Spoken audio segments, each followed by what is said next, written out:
à Dieu. Alléluia. Effectivement, je suis restauré, guéri lorsque je m'approche de Dieu. Amen. Alléluia. Ça fait du bien d'adorer, de louer le Seigneur, hein, le nom de Jésus au-dessus de tous les autres noms. Je m'en souviens, il y a 2 ans, lors du confinement, on a découvert un chant avec ma femme, c'est justement le nom de Jésus au-dessus de tout.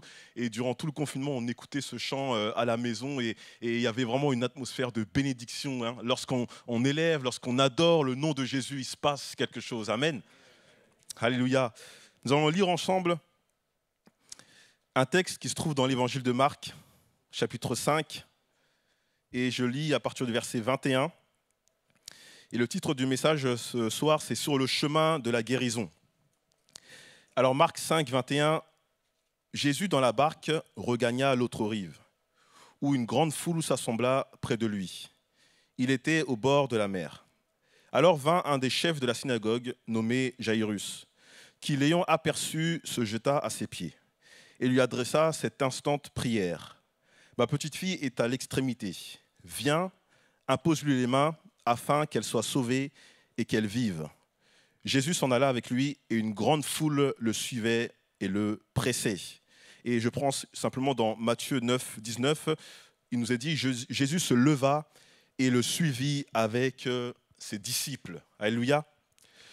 Jaïrus, donc, qui était un chef de la synagogue, donc quelqu'un de réputé, quelqu'un qui dirigeait la synagogue, qui dirigeait les réunions, quelqu'un qui était mis en avant, un chef de la synagogue, et ce n'était certainement pas un homme qui était disposé à s'humilier publiquement. Quelqu'un qui était reconnu, qui avait un statut, il n'était certainement pas disposé à s'humilier publiquement. Mais nous voyons dans le texte que Jaïrus, le chef de la synagogue, va courir et venir aux pieds de Jésus. Lui qui n'était pas disposé à s'humilier, il va venir, il se jeter aux pieds de Jésus. Alors Jaïrus, comme beaucoup, avait entendu parler de Jésus, puisque la renommée de Jésus s'étendait un peu partout. Il avait entendu parler de Jésus, alors il s'est dit, il y a quelqu'un qui peut sauver ma fille. Il y a un homme qui peut guérir ma fille. Alors il va courir et se jeter aux pieds de Jésus. Mais lui, il ne connaissait pas personnellement le Fils de Dieu. Mais nous autres enfants de Dieu, nous qui sommes unis avec le Seigneur, nous qui aimons le Seigneur, on connaît Jésus personnellement. Et on peut faire comme Jaïrus, on peut courir aux pieds de Jésus. Peu importe la situation dans notre vie, peu importe les difficultés, on peut faire comme Jaïrus et courir aux pieds du Maître. Alléluia. On peut courir à ses pieds. Alors Jaïrus, il va oser faire ce pas de foi. Lui, le chef de la synagogue, lui qui donnait des ordres, lui qui était certainement respecté, il va faire ce pas de foi et courir à la recherche de Jésus. Alléluia. Il sait que Jésus peut intervenir dans sa situation. Une situation qui est désespérée. Il est dans la tristesse, il est dans la peine, mais il sait avec foi que Jésus peut s'occuper de sa situation. Alléluia. Alors, ce qui m'interpelle dans ce texte, notamment dans Matthieu 9, que je viens de lire, habituellement dans l'Évangile, on voit Jésus qui vient devant quiconque et lui dit « Suis-moi ».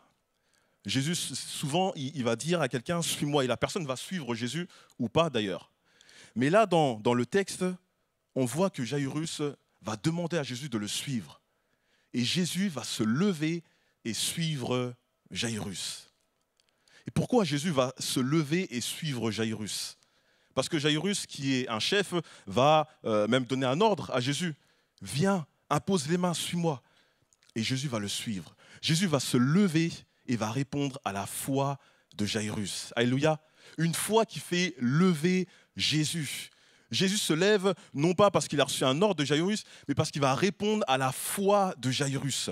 Voilà un homme déterminé, un homme qui sait que Jésus peut répondre à sa prière, qui sait que Jésus peut guérir. Alors Jésus va se lever pour suivre Jairus. Quelle grâce, quel privilège de ce qu'avec notre foi, on peut faire lever, alléluia, le Fils de Dieu. On peut faire bouger le bras de Dieu. Alléluia. Et c'est ce que Jairus va faire. Alors Jésus va suivre Jairus. Il va se lever, puis va le suivre. Alléluia. Une foi exemplaire pour chacun d'entre nous. Alors, Jairus va certainement mettre sa fierté de côté. Lui, le chef, puisqu'il va s'humilier publiquement. Il va mettre peut-être son orgueil de côté. Combien nous avons besoin de mettre notre personne de côté, notre orgueil de côté, notre moi-je de côté, pour voir la gloire de Dieu. Alléluia. Jairus va s'humilier, il va mettre son orgueil, sa vie de côté, pour voir, et puis il va voir la gloire de Dieu. Alléluia. Alors Jairus va faire route avec Jésus. Jairus est sur le chemin du miracle. Il est sur le chemin du miracle. Et même si, évidemment, dans son cœur, il attend qu'une seule chose, c'est que sa fille puisse être guérie, et il attend la guérison de sa fille. Néanmoins, même à ce moment-là, lorsque sa fille n'est pas encore guérie, il est béni. Pourquoi ? Parce qu'il marche avec Jésus. Alléluia. Il est avec Jésus sur le chemin de la guérison, sur ce chemin, dans ce lieu où il est venu, où il s'est jeté aux pieds de Jésus, jusque dans sa maison. Il est avec le Seigneur. Alors même s'il n'a pas encore reçu la guérison, même si sa fille n'a pas encore été guérie, il est sur le chemin de la bénédiction et il est béni parce qu'il marche avec Jésus. Alléluia. Alors sur le chemin du miracle, pour Jairus, un événement va se dérouler, on va le lire. La suite dans le verset 25. Or, il y avait une femme atteinte d'une perte de sang depuis 12 ans. Elle avait beaucoup souffert entre les mains de plusieurs médecins. Elle avait dépensé tout ce qu'elle possédait et elle n'avait éprouvé aucun soulagement, mais elle était allée plutôt en empirant. Ayant entendu parler de Jésus, elle vint dans la foule par derrière et toucha son vêtement. Au même instant, la perte de sang s'arrêta et elle sentit dans son corps qu'elle était guérie de son mal. Jésus connut aussitôt en lui-même qu'une force était sortie de lui. Et se retournant au milieu de la foule, il dit « Qui a touché mes vêtements ?» Ses disciples lui dirent « Tu vois la foule qui te presse et tu dis « Qui m'a touché ?» Et il regardait autour de lui pour voir celle qui avait fait cela. La femme, effrayée et tremblante, sachant ce qui s'était passé en elle, vint se jeter à ses pieds et lui dit toute la vérité. Mais Jésus lui dit « Ma fille, ta foi t'a sauvée, va en paix et sois guérie de ton mal. » Amen. Sur le chemin de la guérison, il va se passer quelque chose. Jairus est toujours avec Jésus.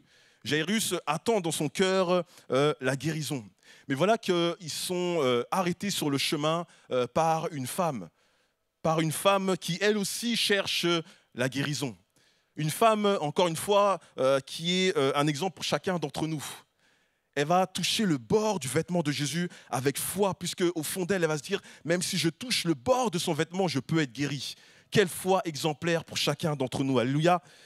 Alors Jésus va prendre son temps.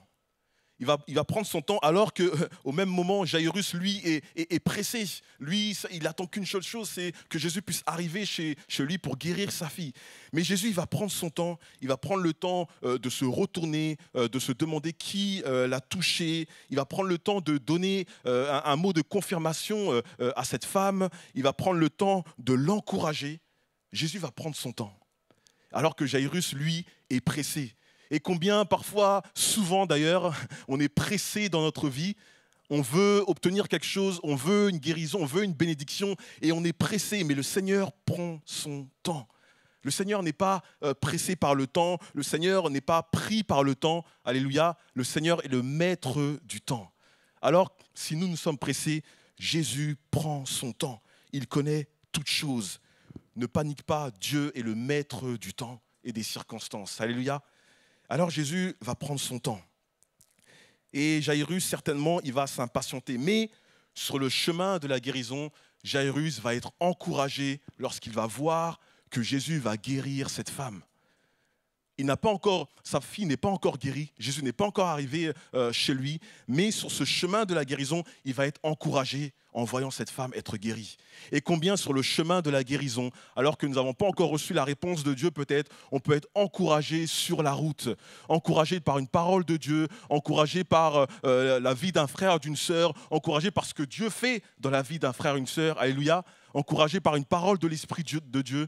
Combien sur le chemin de notre guérison, on peut être encouragé. Alléluia. Peu importe la guérison, peu importe le mal qui ronge dans ton cœur, tu peux être encouragé sur le chemin de la guérison. Alléluia. Alors, Jairus va être là avec Jésus lors de cet événement. Et Jairus va certainement être encouragé encore lorsqu'il va assister à cette scène. La parole nous dit au verset 35, comme il parlait encore, survinrent de chez le chef de la synagogue des gens qui dirent « Ta fille est morte, pourquoi importuner davantage le maître ?» Voici ce qu'on peut appeler un ascenseur émotionnel. Il était certainement encouragé lorsqu'il a vu la guérison de cette fille. Peut-être dans son cœur, il s'est dit, Jésus, voilà, je sais que Jésus est capable, il vient de le faire avec cette fille. Alors je sais qu'il va, avec cette femme, pardon, je sais qu'il va le faire pour ma fille. Il était encouragé. Mais voici qu'une mauvaise nouvelle arrive. Ta fille est morte, n'importune pas davantage le maître. Lui qui était encouragé il y a quelques instants, voici une terrible nouvelle qui tombe. Lui qui est parti, qui est allé chercher Jésus avec foi, avec détermination, voici que la terrible nouvelle tombe. Mais mes frères et sœurs, Jésus est toujours avec Jairus. Jésus est toujours présent avec Jairus. Alors Jairus peut encore être encouragé. Et même si la situation devient dramatique, Jésus est toujours là. Et même si la situation se corse dans ta vie, et même si tu reçois une mauvaise nouvelle, même si ça va peut-être de mal en pis, Jésus est toujours là. Alléluia. Quelle grâce. Alors, Jairus va certainement être découragé. Et peut-être qu'il va se dire dans son cœur, on ne sait pas, mais il va peut-être se dire finalement, on a perdu du temps avec cette femme qui a arrêté Jésus sur le chemin. Jésus a perdu son temps alors que ma fille attend la guérison. Peut-être que cette pensée a traversé son esprit, parce que ça reste un être humain. Peut-être qu'il s'est dit cela dans son cœur. On peut facilement passer d'un état de paix, à un état de certitude, à un état de colère et d'incompréhension. L'ascenseur émotionnel. Et peut-être qu'il s'est posé des questions. Pourquoi maintenant ? Pourquoi cette femme nous a arrêtés ? Pourquoi Jésus ne s'est pas dépêché ? Et pourquoi ceci et pourquoi cela ? Mais le Seigneur n'a pas perdu son temps avec cette femme. Alléluia. Et le Seigneur sait ce qu'il fait. Alléluia. Pourquoi déranger davantage le maître ? Et parfois, c'est l'ennemi qui nous suscite ces paroles. Pourquoi déranger le maître ? Pourquoi tu pries ?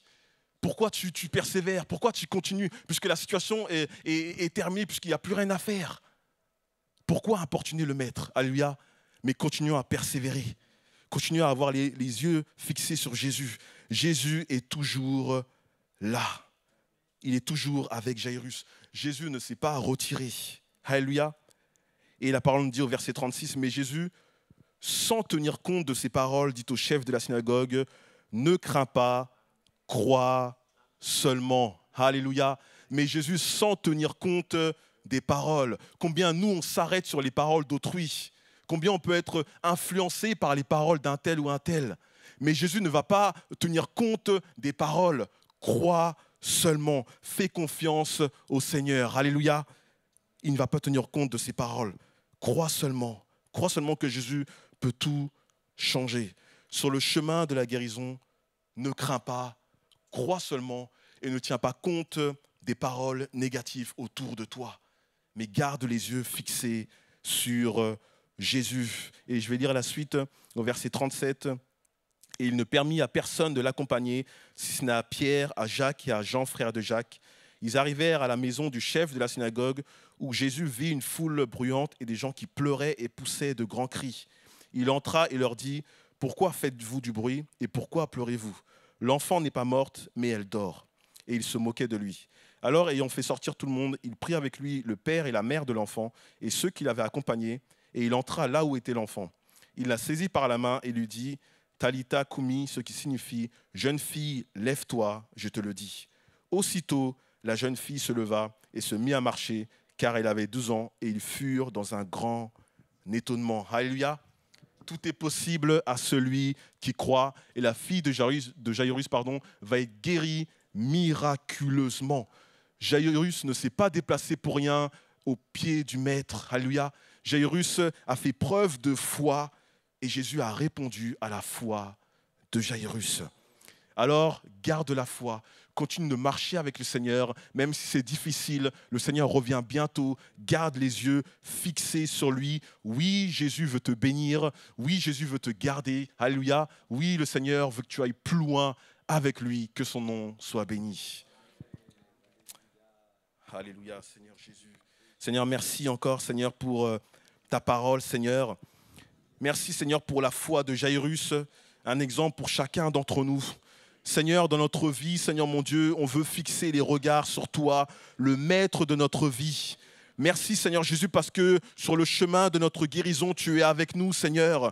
Alléluia, tu nous gardes Seigneur mon Dieu, tu nous prends par la main Seigneur. Et Seigneur, nous voulons garder courage, nous voulons Seigneur garder de l'espoir, car tu es là présent avec nous. Seigneur, peu importe la situation, peu importe ce qui est bloqué Seigneur, tout est possible à celui qui croit. Seigneur, tu as répondu à la foi de Jairus.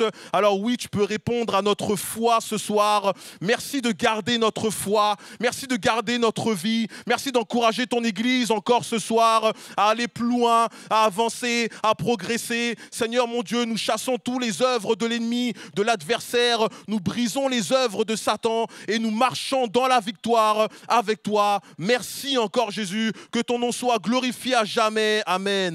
Alléluia, merci Jésus. Alléluia.